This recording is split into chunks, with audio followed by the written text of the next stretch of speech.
All right, forget everything you think you know about American politics. Seriously.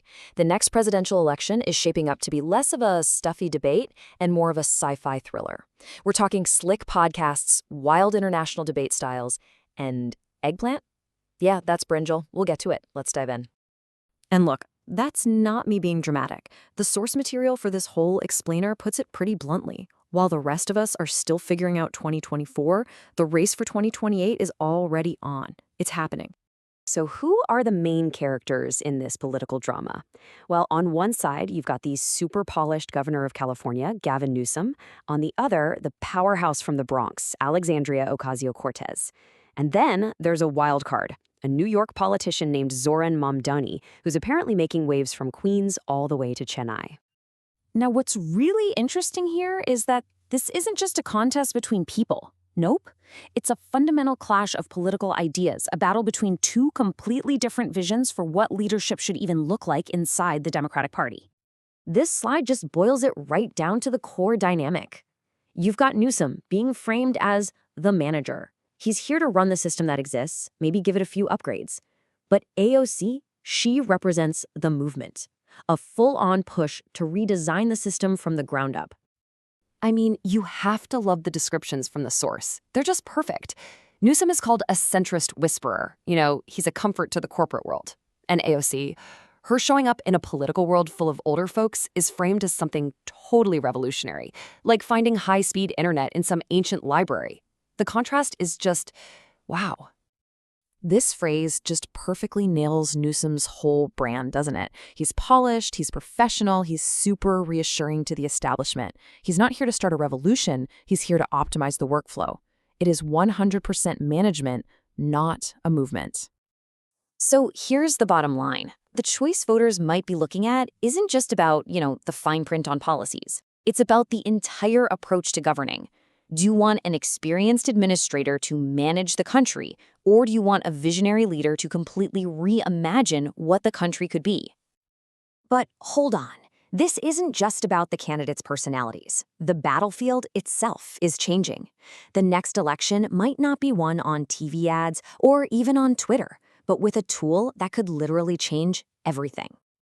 Do you remember how groundbreaking it was when Obama's campaign used Facebook back in 2008? It completely redefined how political organizing was done. Well, the prediction here is that we are on the verge of another massive leap, just like that one. The next big thing isn't just social media. It's a fully integrated, AI-driven campaign machine. So how would this even work? The source describes it as Pokémon Go, but for knocking on doors. And it's brilliant. The AI wouldn't just be a glorified spreadsheet. No, it would personalize tasks for every volunteer based on their skills and local data, even predicting which voter you should call next. Imagine a system where everything you do, making calls, organizing meetups, earns you points. You compete, you climb leaderboards, you get hooked. It stops being just a campaign. It becomes a self-sustaining world of engagement. In this slide, this captures the endgame perfectly. This isn't just a gimmick, it's a whole new operating system for politics. It's a world where your political participation is tracked, it's rewarded, and it's turned into this continuous loop. Democracy, but with a user score. Now, what that means for thoughtful debate versus just chasing points, that's a whole other can of worms. Now, this whole tech shift isn't happening in a vacuum. The same digital forces that are powering this AI campaign are also smashing global cultures together, and that's creating a fascinating new dynamic, especially when it comes to the art of the debate. This table just lays it out. In America, free speech is often treated like this formal, almost sacred, philosophical idea. But according to the source, in India, it's a full contact sport. It's passionate, it's loud, it's happening everywhere from TV studios to vegetable markets. It's not just an idea, it's basically cardio. And this is where Zohran Mamdani comes right back into the picture. He perfectly embodies this cultural crossover. His style of arguing, which comes from a totally different tradition of debate, connects with people both in his backyard in New York and with a global audience online. He's a new breed of political communicator, perfectly built for the online energy that's fueling the movement. So how would this new style actually do against the kind of political performance art we've gotten so used to? The source makes a really bold claim. Trump's famous loud and repetitive style, that's just a Tuesday morning in the Indian school of debate. Mamdani's way of speaking, on the other hand, is described as tournament grade. And there it is, the punchline. The idea here is that a political culture built on volume and just repeating yourself might be completely unprepared for a rhetorical style that was perfected in a civilization that, as the source cheekily puts it, invented competitive arguing.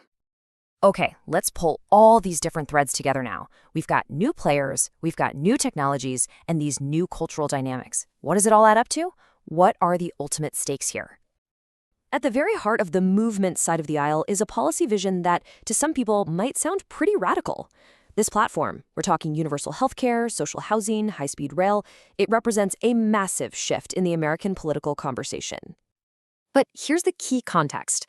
The source argues that for a younger generation, these ideas aren't revolutionary at all. They're just standard operating procedure in a lot of other developed countries. So the debate isn't really about radicalism. It's about whether America should catch up. And this brings us right to the core thesis.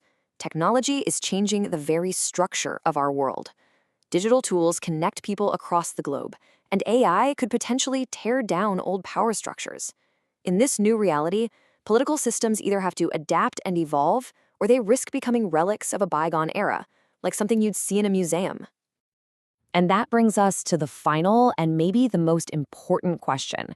In a world of gamified campaigns, global rhetorical showdowns, and big, bold new ideas, could politics actually become engaging? Maybe even fun? The stage is set for 2028, and it looks like it might just be the most interesting show in town. The real question is, are you ready to play?